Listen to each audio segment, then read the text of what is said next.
ਸਲਾਮੁਅਲੈਕੁਮ। ਉਹ ਇੱਕ ਬੰਦੇ ਨੇ ਪੁੱਛਿਆ ਨਾ ਕਿ ਪਰਦੇਸੀ ਦਾ ਮੁਸਤਕਬਲ ਕੀ ਹੈ। ਉਹਨੇ ਆਖਿਆ ਬੁੱਢੀ ਬੀਵੀ ਤੇ ਜਵਾਨ ਔਲਾਦ ਤੇ ਆਪਣਾ ਮਕਾਨ ਦੇ ਵਿੱਚ ਬਣਾਇਆ ਹੋਇਆ ਇੱਕ ਛੋਟਾ ਜਿਹਾ ਕਮਰਾ ਤੇ ਸਾਰੀ ਜ਼ਿੰਦਗੀ ਦਾ ਤਾਨਾ ਕਿ ਤੂੰ ਸਾਡੇ ਲਈ ਕੀਤਾ ਕੀ ਹੈ।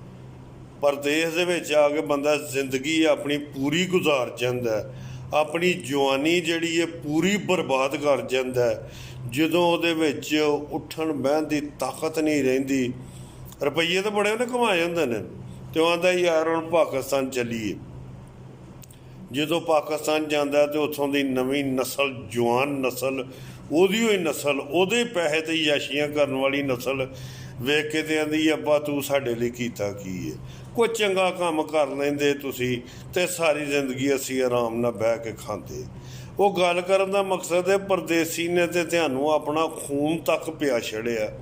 ਉਹਦੇ ਦਿਲ ਦੀਆਂ ਜਿਹੜੀਆਂ ਵੀ ਤੁਹਾਡੇ ਦਿਲ ਦੀਆਂ ਖਾਹਿਸ਼ਾਂ ਸਨ, ਇਰਾਦੇ ਸਨ, ਉਹਨੇ ਪੂਰੇ ਕਰ ਛੜੇ ਨੇ। ਤੁਹਾਨੂੰ ਪੜ੍ਹਾ ਲਿਖਾ ਛੜਿਆ, ਮਕਾਨ ਸੋਹਣਾ ਬਣਾ ਛੜਿਆ, ਗੱਡੀਆਂ ਲੈ ਦਿੱਤੀਆਂ ਨੇ ਤੁਹਾਨੂੰ, ਅਤੇ ਤੁਸੀਂ ਕਮ ਅਜ਼ ਕਮ ਉਹਨੂੰ ਇੰਨਾ ਹੀ ਕਹਿ ਛੜੋ ਕਿ ਅੱਬਾ ਜੀ ਮਾਸ਼ਾਅੱਲਾ, ਅੱਲਾਹ ਤਾਲਾ ਤੁਹਾਨੂੰ ਤੰਦਰੁਸਤੀ ਜ਼ਿੰਦਗੀ ਦੇ, ਸਾਡੇ ਦਿਲ 'ਚ ਤੁਹਾਡੀ ਮੁਹੱਬਤ ਹੈ, ਸਾਡੀ ਖਾਤਰ ਤੁਸੀਂ ਆਪਣੀ ਪੂਰੀ ਜਵਾਨੀ ਬਾਹਰ ਦੇ ਮੁਲਕ 'ਚ ਕੱਢ ਛੜੀਏ।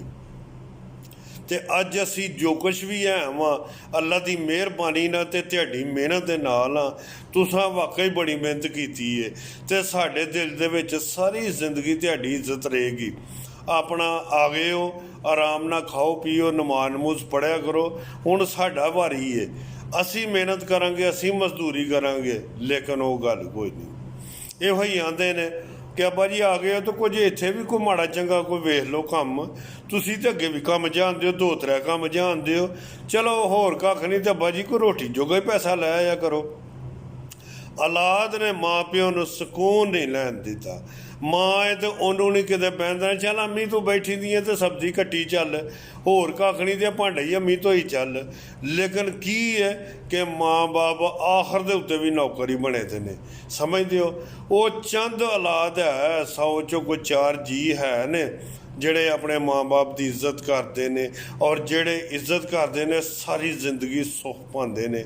ਅਤੇ ਮੇਰਾ ਮੈਸੇਜ ਇਹ ਹੀ ਹੈ ਕਿ ਮਾਂ ਬਾਪ ਨੇ ਬੜੀ ਮਿਹਨਤ ਕੀਤੀ ਹੈ ਤੁਹਾਡੇ ਨੇ, ਉਹਨਾਂ ਦੀ ਖਿਦਮਤ ਕਰੋ। ਅੱਲਾਹ ਪਾਕ ਦੀ ਜ਼ਾਤ ਜਿਹੜੀ ਹੈ ਰਾਜ਼ੀ ਹੋ ਜਾਂਦੀ ਹੈ। ਰਾਜਪੂਤ ਦਾ ਵੈਲਕਮ ਹੋ ਗਿਆ।